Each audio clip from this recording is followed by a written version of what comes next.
ایک ایتھیسٹ آیا اور اس نے اعلان کیا، کہنے لگا کہ ہم نے یہ سنا ہے مسلمان کہتے ہیں کہ اللہ ہر چیز پر حاضر و ناظر ہے. اگر اللہ ہر چیز پر حاضر و ناظر ہے، وہ ہر چیز کو دیکھتا ہے، تو اس کی آنکھیں ہوں گی.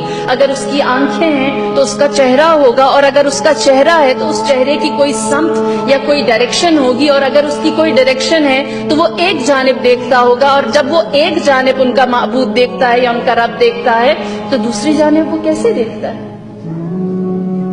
جب زندیقی نے بازار میں یہ اعلان کیا تو بہت سارے مسلمان سوچنے لگے، واللہ خدا اگر دائیں جانب دیکھتا ہے تو بائیں کی خبر کیسے رکھتا ہے؟ پھر اس کے بعد اس نے کہا کہ مسلمان اپنے رب کو ثابت کرنے کے لیے، اللہ کے ثبوت کے لیے کہتے ہیں ہر چیز کا کوئی خالق ہے. اگر ہر چیز کا کوئی خالق ہے اور کوئی بھی چیز بغیر خالق کے، بنانے والے کے وجود میں نہیں آتی، تو ان کے رب کا خالق کون ہے؟ اس کو کس نے بنایا ہے؟ اس کو کون وجود میں لے کر آیا ہے؟ وہ عدم سے ہستی میں کیسے آیا ہے؟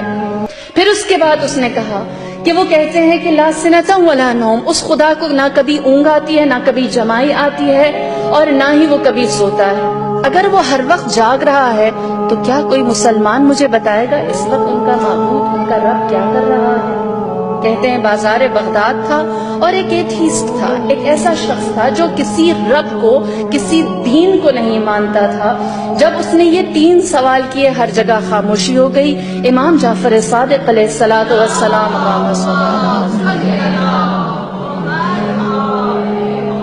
آپ کا سن مبارک اس وقت صرف 11 سال تھا. دیکھیے 11 سال کا میرا مولا اس زندیقی کے سامنے جا کر کھڑا ہوا. آپ نے اس سے سوال کیا اور کہا، اے شخص مجھے بتا، کیا کبھی تو نے موم بتی کو جلتے ہوئے دیکھا ہے؟ اس نے کہا دیکھا ہے. سوال کیا، کہا مجھے بتا جب موم بتی جلتی ہے تو اس کی روشنی کس جانب زیادہ ہوتی ہے؟ اس نے کہا ہر جانب برابر ہوتی ہے.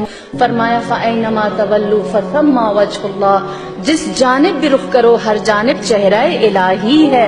اللہ نور السماوات والارض، اللہ زمین اور آسمان کا نور ہے، وہ ہمیں ہما جانب دیکھ سکتا ہے.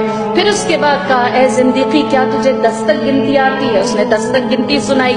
جب اس نے 10 تک گنتی سنا لی تو کہا اب بیکورڈ اس کو سناؤ، الٹی گنتی سناؤ. اس نے الٹی گنتی سنائی کہ 10 9 8 7 6 5 4 3 2 1. پھر امام نے کہا مجھے بتا اب تو نے الٹی گنتی جو سنائی ہے، 1 کے بعد کیا آتا ہے؟ اس نے کہا 1 کے بعد کچھ بھی نہیں آتا، سب کچھ 1 سے شروع ہوتا ہے، 1 سے پہلے کچھ نہیں ہے. فرمایا اسی طرح وہ خالق ہے، کل شیء ہے، وہ اول ہے، وہ ابتدا ہے، اس سے پہلے کچھ بھی نہیں ہے. جب عدد کے اندر، جب نمبرز کے اندر تم اس فارمولا کو مانتے ہو کہ 1 سے پہلے کچھ نہیں ہے، تو کونین کے اندر، 2 جہان کے اندر یہ بات ماننا تمہیں کیوں مشکل لگتا ہے کہ اس 1 سے پہلے کچھ بھی نہیں ہے؟ اس سے پہلے اگر کچھ ہے تو صفر، زیرو، ہستی، عدم، ہیچ، وہی ہے جو ہر چیز کی ابتدا کرنے والا ہے. پھر امام نے فرمایا تو جاننا چاہتا ہے کہ اس وقت میرا رب کیا کر رہا ہے؟ فرمایا کہ اس وقت میرا رب بازار بغداد میں 11 سال کے بچے سے ایک شیخ کو ہدایت دے رہا ہے.